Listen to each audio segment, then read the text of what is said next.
High, আমি চিনি। আজকের গল্প সাইয়ারা খানের লেখা প্রেমসুধা। পৌষকে কোলে তুলে একদম বারান্দায় এসে নামলো তৌসিফ। পৌষ চমকালো। জীবনের কাছে এসে এই বয়সে অনেক বড় হারটা ও হেরেছে। নিজের হেরে যাওয়া মানতে না পারা মেয়েটা চেয়েছিল সবটা শেষ করে দিতে, তৌসিফের কাছে নিজেকে বিলিয়ে দিতে। কিন্তু তৌসিফ তা করেনি। সে সোজা ওকে কোলে তুলে বারান্দায় নিয়ে এসে বসিয়েছে। পৌষ মৌন রইল। তৌসিফ তাকালো বাইরের আকাশে। আজ চাকা নেই। মেঘের আড়ালে সে ঘাপটি মেরে বসে আছে। মেঘের আনাগোনাও আজ বেশি। এদিক ওদিক ছুটোছুটি করছে ওরা। তৌসিফের মনে পড়ল কোনো একটা সময় এই বারান্দায় রাত্রিবিলাস করতো তারা। রাতের পর রাত পাগল করা প্রেমিকের ন্যায় তৌসিফ তাকিয়ে থাকতো এক নারীর মুখের দিকে। তার কোলে মাথা রেখে শুনত সকল অহেতুক অযৌক্তিক কথা। সেই অযৌক্তিক কথাগুলোই তৌসিফের মন ভোলাতো, সারাদিনের খাটুনির সমাপ্তি ঘটাতো। নরম তুলতুলে হাতটা নিজের হাতে ধরে বুকে রাখত। চোখ জুড়াতো, সময় যায় যায়, অথচ প্রাণ জুড়াতো না। আজও সময়টা এক, তৌসিফও এক, পাশে নারীটি ভিন্ন। এতটুকু ফারাকের কারণে আজ তৌসিফের মন টানল না সেদিনের মতো। তবুও কোথাও যেন সূক্ষ্ম একটা আকাঙ্ক্ষা জাগলো, পৌষকে নিয়ে এই রাত্রিবিলাসের আকাঙ্ক্ষা। সুদূর আকাশ থেকে চোখ সরিয়েও তাকালো পৌষের দিকে। ছটফট করা পৌষ আজ শান্ত বটে।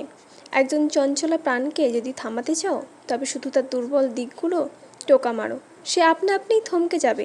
পৌষের ক্ষেত্রেও তাই হলো। প্রশ্ন যখন নিজের অস্তিত্বের ওপর, তখন মানুষ তো সেখানে পৌষ অতি আবেগী একটা মেয়ে, যা তৌসিফ বুঝেছে। ধীরে সুস্থে পৌষের পাশে বসেও। এমনি সময় হলে মেয়েটা সরে যেত, তৌসিফ জানে। আজ না সরার কারণটা ওর জানা। তৌসিফ কণ্ঠ খাদে নামিয়ে বলেছিলাম কিছু প্রশ্নের উত্তর দেব। নিজেকে তো দিয়ে দিলাম আপনাকে, ভোগ করুন, অতবার মুক্ত করুন আমাকে। ভোগ করুন শব্দটা শুনে তৌসিফের রুচিতে বাঁধল। আর মুক্ত? ও করবে পৌষকে মুক্ত? ইহকালে এটা সম্ভব না। পৌষকে নিজের দিকে ঘুরিয়ে ধারালো কণ্ঠে বলল, ভোগ? হ্যাঁ ভোগ। আপনারা এটা বাদে আর কি পারেন? হলে প্রথম রাতেই তা করতাম। হাত পা বাঁধা ছিল না আমার, আর না আমার পুরুষত্বের কমতি আছে। তাহলে বসে আছেন কেন? যা করার করুন। আপনাদের নোংরামি থেকে আমাকে মুক্ত করুন। এক প্রকার চিৎকার করে উঠে বলল পৌষ। দাঁড়িয়ে গিয়ে বুক থেকে আঁচল উড়িয়ে বলল, আহ্বান করছি আপনাকে, আমাকে নোংরা করুন, মুক্তি দিন। আপনার মোহরানা লাগবে না আমার, আপনার ঘরেই রাখা আছে, দয়া করুন আমার প্রতি। তৌসিফ উঠে এলো, হাত বাড়ালো পৌষের দিকে। আঁচলটা টেনে ওর কাঁধে দিয়ে শান্ত স্বরে বলল, তোমার আহ্বান কবুল করলাম পৌষরাত। একটু থেমে পৌষকে নিজের পাশে বসিয়ে বলল, তবে কথা দিচ্ছি কোনোদিনও নোংরা করব না, ভালোবাসায় ভরিয়ে রাখবো, আমার ভালোবাসা পবিত্র হবে। পৌষ ঝাড়া দিয়ে উঠে দাঁড়ালো পুনরায়, ধারালো কণ্ঠে বলল, হ্যাঁ পবিত্র। তাও আপনারা, জঘন্যের থেকে জঘন্য আপনারা। কি ভেবেছেন আদির ফোন লাভ শুনে আমি ওইসব হাজিবাজি বিশ্বাস করব? এই আমাকে বোকা মনে হয়? মনে হয় আমি বোকা? পানিতে যদিও আমার ছায়া দেখতে পারে, তবে আমি কেন আপনার ছায়া দেখতে পারবো না? নিজের গাড়ি আগে পাঠিয়ে অন্য গাড়িতে আপনি গিয়েছেন, ভেবেছেন আদিকে দিয়ে এসব বলিয়ে আমাকে দূরে সরাবেন ওর থেকে? এই মিথ্যার কোনো প্রয়োজন ছিল না। জারজ হতে পারি, দুশ্চরিত্রা নই। এত কথা বলে দম ফুরিয়ে এলো পৌষের।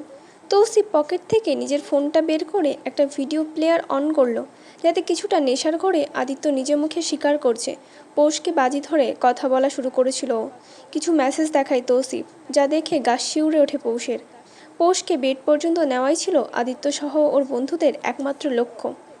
অবিশ্বাসের কিছু দেখল না পৌষ। এই ভিডিও না হলেও 2 মাস আগের কোনো এক জাহাজের মধ্যে নেশায় বুঁদ হওয়া আদিত্য। তৌসিফ ফোনটা সরিয়ে বলল, মাত্র 1 ঘন্টা পৌষরাত, 1 ঘন্টা লেগেছে এগুলো কালেক্ট করতে। পৌষের মুখে কথা রইল না। তৌসিফ এখানে অর্ধেক সত্যি বলল।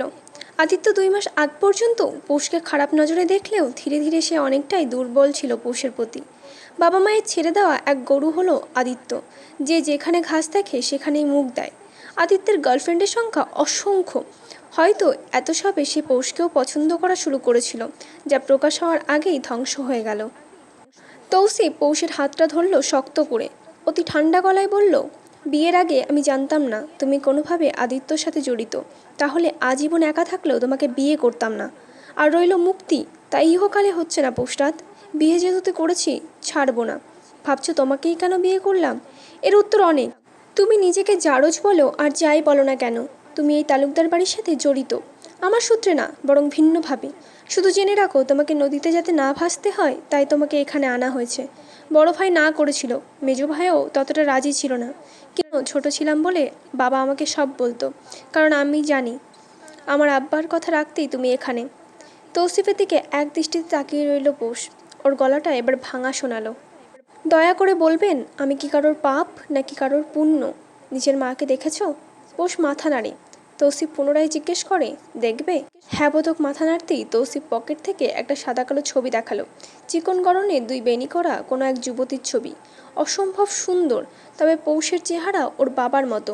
ও দেখেছে বাবার ছবি। টলমলে চোখে দেখতেই তৌসিফ বলল, তোমার চোখ দুটো তোমার মায়ের মতো। হুঁ, আর একটা রিজন বলবো তোমাকে বিয়ে করার? পৌষ ওর মায়ের ছবি দেখতে দেখতেই বলল, প্রথম প্রেম করেছিলাম, বউ আমাকে ঘোল খাইয়ে পালিয়ে গেল।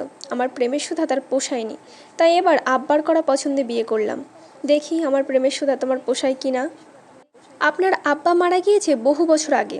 হ্যাঁ, তার আগেই তোমাকে বিয়ে করার কথা বলেছিল আমায়, যেহেতু আমি ছোট ছিলাম ছেলেদের মাঝে। ফাজলামি করেন? আমি তখন ক্লাস 2তে পড়তাম। হেমু ভাই বলেছিল, বয়সে তুমি আমার অনেক ছোট পোষরাত, তাই চাইনি তোমাকে বিয়ে করতে। তবে ওই যে বলে বুড়ো বয়সে ভীমরতি, ওটাই বোধহয় হলো। পৌষ উঠে দাঁড়িয়ে রুমে যেতে যেতে বলল, অবশ্যই, কেন নয়? নিজের চরিত্রহীন ছেলের জন্য জারজ ধরে আনতে চাইছিলেন তিনি, চমৎকার ব্যাপার। হকবাড়িতে এক প্রকার কলহ সৃষ্টি হয়ে গেল। টেবিলে থাকা পানির গ্লাসটা ভেঙে চুরমার হয়ে ফ্লোরে জুড়ে ছড়িয়ে ছিটিয়ে আছে। হেমন্তের হাত থেকে টুপটাপ ফোঁতায় রক্ত পড়ছে। পাশে দাঁড়িয়ে সেটা দেখে পিহা হিচকি তুলে তুলে কাঁদছে। চাইলেও হেমন্তের কাছে গিয়ে বলতে পারছে না হাতটা ব্যান্ডেজ করাতে। এই মুহূর্তে ওর ধারে কাছে যাওয়াটাও ওর সাহসের ব্যাপার। ইনিমিনি গলা ফাটিয়ে কাঁদছিল। ওদের মা দুটোকে ধরে নিয়ে রুমে গিয়েছে। এখনও ওখান থেকে সমান তালে কান্নার শব্দ ভেসে আসছে। রাগে ফুঁসতে থাকা হেমন্ত বাবার দিকে তাকিয়ে গমগমে গলায় বলল, এবার খুশি? উনি দ্বিগুণ ক্ষেপে গিয়ে বললেন, বাড়াবাড়ি করছিস হেমু। 100 তো বার করব, 1000 বার করব। বোনও আমার। সত্যি ওকে আগে বললে ও যখন ভাঙতো তখন সেই ভাঙা পোষ সামলাতে আমরা থাকতাম ওর কাছে। চোখে এমন সময় জানানো হলো যে যখন ও নিজেই অর্ধেক ভাঙা ছিল। কেমন চাচা আপনি বাবা, আজ নিজের মেয়ে হলে পারতেন এই আপনি না ওকে বুকে বুকে রাখতেন? আপনার এই বুক কাঁপল না? কেমন পাষাণ আপনি বাবা। বাবার থেকে দ্বিগুণ চিৎকার করে বলে উঠল হেমন্ত। ওখানে না দাঁড়িয়ে হনহন করে ছাদে চলে গেল। খোলা আকাশের নিচে দাঁড়িয়ে সুদূর প্রসারী অতলে হারিয়ে গেল হেমন্ত।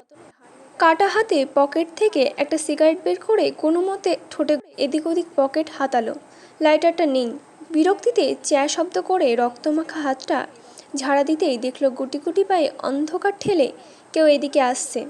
আকারে তত বড় না, ছোটোখাট্টো একটা দেহ। ধীরে ধীরে চোখের সামনে আসতেই হেমন্তর হাতে ধীরে ম্যাচ দিয়ে পিহা বলল, লাইটার পাইনি হেমু ভাই। হেমন্ত ম্যাচ নিলেও সিগারেট ধরালো না, শুধু বলল, কোন বোন ভাইকে সিগারেট খেতে ম্যাচ এনে দেয়? পৌষের আত্মা তোর মাঝে এলো কিভাবে? পিহা কথা বলল না এই বিষয়ে। হেমন্তর হাতটা ধরে বলল, ব্যান্ডেজ করে দিই হেমু ভাই। দে। অদক্ষ হাতে স্যাভলন দিয়ে মুছে গজ পেঁচিয়ে দিল পিহা। হেমন্ত সেটার দিকে তাকিয়ে হেসে দিয়ে বলল, তোর পৌষ আপার থেকে অন্তত ব্যান্ডেজ পেঁচানো শিখতি। মানুষ ভালোটা শিখে, অথচ তুই শিখলি খারাপটা। জানেন, মা বলেছে পৌষ আপা নাকি আর আসবে না। সত্যি বলেছে। জ্যৈষ্ঠ আর চৈত্র ভাই রাতে এখন আর বাসায় আলুর দম আনে না। বলেছে পৌষ আপা না আসলে আর কোনো দিন খাবে না ওগুলো। তাহলে খাওয়া ভুলে যা। ইনিমিনি দুধ খেতে চায় না হেমু ভাই, এটা ওদের মা দেখবে। হেমু ভাইও আগের মতো আমাদের আদর করে না, এটা তাকে গিয়ে বল। কোথায় সে? হেমন্তর হঠাৎই টনক নড়ল। আসলেই কি তাই? ও তো একদিন ওদের কাছে টেনেছে পৌষ যাওয়ার পর, আর একদিনও ভাই বোনগুলোকে বুকে টানা হয়নি।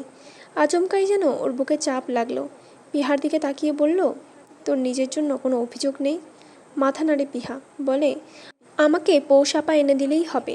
আমি শুনেছি পৌষ আপার জামাই খারাপ লোক। কে বলেছে তোকে? স্কুলে গেলাম তখন রজনীর মা বলেছে, সাথে এটাও বলেছে আমি যাতে কখনো ওনার সামনে না যাই। ধক করে উঠল হেমন্তর বুকটা। ওর ছোট ভাই বোনগুলোকে ওর নিজেরই বোঝানো উচিত ছিল। আজ বাবার সাথে কথা কাটাকাটিও হয়েছে এটা নিয়ে। তৌসিফ মানুষ আদৌ কতটা ভালো বা কতটা খারাপ তা কেউ জানে না। সকাল সকাল মিনুর চিল্লাচিল্লিতে ঘুম ভাঙে পৌষের। পাশে তাকিয়ে দেখল তৌসিফ নেই। গত রাতে পৌষ এই রুমেই ঘুমিয়েছিল। বিরক্ত হয়ে উঠে রাগে দাঁত চেপে বলল, এই মিনুর বাচ্চাকে আজ এমন শিক্ষা দেব, সকাল সকাল ওর চিল্লাচিল্লি বের করবো আজ। পৌষ বিছানা ছাড়বে তার আগেই তৌসিফ রুমে ঢুকলো। পৌষকে বিছানায় থাকতে দেখে বলল, গুড মর্নিং। পৌষ কিছুটা খেকিয়ে উঠল। কাজের লোক সকাল সকাল এভাবে চিল্লাচিল্লি করে ঘুম ভাঙাবে আর মনি বেশে বলবে good morning, wow nice. Tausif গায়ে থাকা জিমের জ্যাকেটটা খুলতে খুলতে বলল, কে চিল্লিয়েছে? আপনার মিনু। ও আচ্ছা, তুমি নাকি ওকে কাল মেরেছো? কথাটা বলতে দেরি, দুই লাফে বিছানা ছাড়তে পৌঁছে দেরি হলো না। তৌসিফের সামনে দাঁড়িয়ে কোমরে হাত রেখে বলল, বাবা আপনার কান ভরে দিয়েছে? মানে? ওই ছেড়ি কেন বিচার দিবে আপনার নামে? কে হয় ও? 100 বার মারবো, থাপড়ে ওর চাপা ভেঙে দেব। আমাকে পার্সোনাল কথা জিজ্ঞেস করে? আর একবার যদি ও আমাকে খোঁচায়, ওর মাথায় ওই লাল নীল চুল টেনে ছিঁড়ে শাক রেখে আপনাকে খাওয়াবো আমি। নিশ্চিত আপনার বুকে পড়ে বিচার দিয়েছে শালি। রাগে কাঁপতে কাঁপতে কথাগুলো বলল পোষ। তৌসিফ হতভম্ব ভাব কাটছে না। মিনু সকালে কেঁদে কেটে ওকে বিচার দেওয়ার পর মিনুকে হাতে 2000 টাকা দিয়ে তৌসিফ চলে গিয়েছিল। ও তো এমনিতেই পোষকে জিজ্ঞেস করলো, তাতেই এই মেয়ে রেগে বোম। শেষে কি গালিটাই না দিল। তৌসিফের ভাবনার মাঝেই মিনুর চুল ছিঁড়তে রাগে ফোঁসফোঁস করে রুম থেকে বেরিয়ে গেল পোষ। তৌসিফ ওকে ধরতে ধরতেই পোষ হাত ছাড়া। যেই না মিনুকে ধরবে অমনি দরজা দিয়ে সোহাকে ঢুকতে দেখে মিনু চিৎকার করে লাফিয়ে উঠে ডাকলো, আপা আপা, আমার আপা এসেছে, মামা দেখে যান আপা এসেছে। সোহা ভেতরে ঢুকেই মিনুকে জড়িয়ে ধরে। পৌষের দিকে তাকিয়ে বলে, এই মেয়েটাকে, আর এমন বেহাল দশা কেন এর? পৌষ খিটমিটিয়ে উঠল, নিজের দিকে তাকিয়ে দেখলো আসলেই বড্ড এলোমেলো হয়ে। রাতে ঘুমালে দিন দিনিয়ার হুঁশ থাকে না। মাঝে মধ্যে তো সকালে নিজেকে আয়নায় দেখে গুলিস্তানের ফুটপাতে বসা গাঞ্জাখোর মনে হয়। আজ এই পর্যন্তই, বাই।